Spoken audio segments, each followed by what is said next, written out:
जय हिंद साथियों। सेना भर्ती की तैयारी करने वाले देश भर के युवाओं को लंबे समय से सेना भर्ती रैली और एग्जाम का इंतजार है।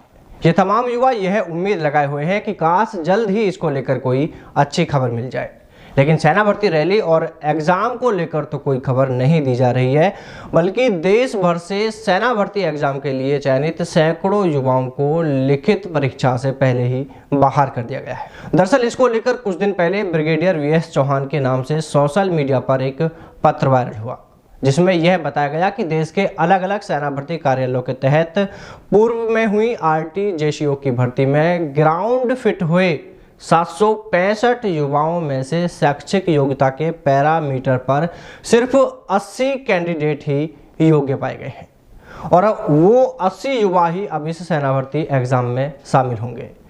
यानी आरटीजेसीओ के लिए हुई इस भर्ती में देश भर से कुल 765 युवा ग्राउंड फिट हुए थे और अब इनका एग्जाम होना था, लेकिन एग्जाम से पहले ही वायरल हुए इस लेटर ने युवाओं की उम्मीदों को, उनके सपनों को पूरी तरह धराशायी कर दिया है।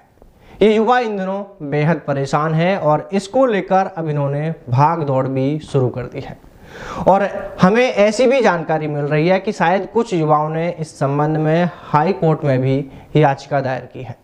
दरअसल साथियों, पूरा मामला कुछ इस तरह है कि आर्मी की ओर से नोटिफिकेशन जारी किया गया, जो आप इस वक्त स्क्रीन पर देख पा रहे हैं। इसमें यहाँ पर एजुकेशन क्वालिफिकेशन के बारे में बताया गया है। अब इस नोटिफिकेशन के बाद युवाओं ने आवेदन किए और भर्ती में वो शामिल हुए और वहाँ पर उन्होंने दौड़ व मेडिकल सहित ग्राउंड पर होने वाली वो तमाम प्रक्रियाएं भी पूरी की। इसके बाद इनका एग्ज़ाम होना था, लेकिन कोरोना के कारण वो एग्ज़ाम स्थगित कर दिया गया। इसके बाद जिस तरह अन्य युवाओं को अपने एग्ज़ाम का इंतज़ार है, वैसे ही ये युवा भी अपने एग्ज़ाम का इंतज़ार कर रहे थे। लेकिन इसी बीच इनके पास सेना भर्ती कार्यालय से एक मैसेज आता है, जिसमें यह बताया जाता है कि आपने धर्म गुरु के लिए सेना भर्ती में दौड़, मेडिकल व अन्य प्रक्रियाएं पूरी कर ली हैं। लेकिन सेना मुख्यालय की ओर से जारी किए गए एक पत्र के अनुसार शास्त्री और आचार्य की डिग्री बीए और एमए के समान है या नहीं, इस पर सेना मुख्यालय में विचार विमर्श किया जा रहा है। इसलिए फिलहाल आपका प्रवेश पत्र रोका जाता है।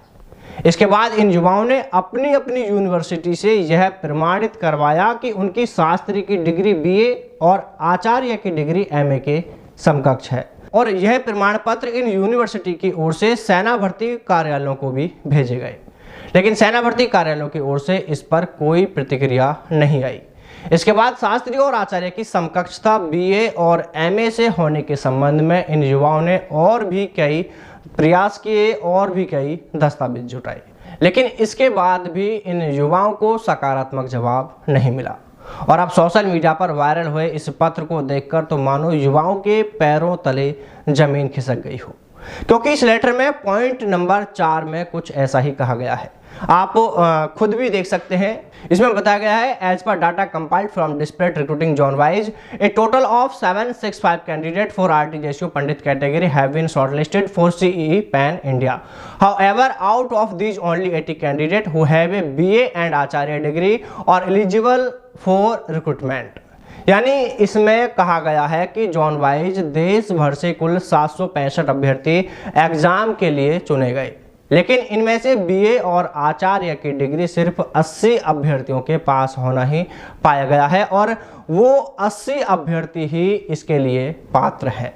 और इस पत्र के पॉइंट नंबर 5 में सभी सेना भर्ती कार्यालयों को यह जानकारी देते हुए कहा गया है कि सिर्फ इन 80 अभ्यर्थियों को ही परीक्षा में शामिल किया जाए। साथियों, इसके बाद से ये युवा बेहद परेशान हैं, डिप्रेशन का शिकार हो रहे हैं, लेकिन अभी तक इन युवाओं को इस संबंध में कोई राहत कहीं से मिलती नहीं दिख रही है। अब इस पत्र और युवाओं की परेशानियों को लेकर देखिए 2 बातें हैं। पहली बात तो यह है कि इस पत्र के बारे में आधिकारिक तौर पर सेना की ऑफिशियली वेबसाइट पर ऐसी कोई जानकारी नहीं दी गई है जिससे कि यह प्रमाणित होता हो, यह पुख्ता होता हो कि यह पत्र सही है।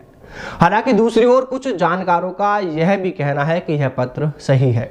अब देखिए, अगर यह पत्र सही है तो युवाओं के पास एक ऑप्शन बचता है और वो है न्यायालय। जिन युवाओं के साथ गलत हुआ है वो कोर्ट में याचिका दायर कर सकते हैं। इसके अलावा हम भी भर्ती बोर्ड के अधिकारियों, सेना मुख्यालय और रक्षा मंत्रालय से यह मांग करते हैं कि युवाओं की इस समस्या पर समय रहते ध्यान दिया जाए और सही गलत को बड़ी बारीकी से देखते हुए इन युवाओं को राहत पहुंचाई जाए, उन्हें उनका जायज हक दिलाया जाए, किसी के साथ कोई अन्याय न हो पाए। तो चलिए साथियों, फिर मुलाकात करते हैं आपसे सेना भर्ती से जुड़ी किसी नए अपडेट के साथ। तब तक सावधान रहें, दलालों से दूर रहें, अपना और अपनों का ख्याल रखें। जय हिंद, जय भारत, वंदे मातरम।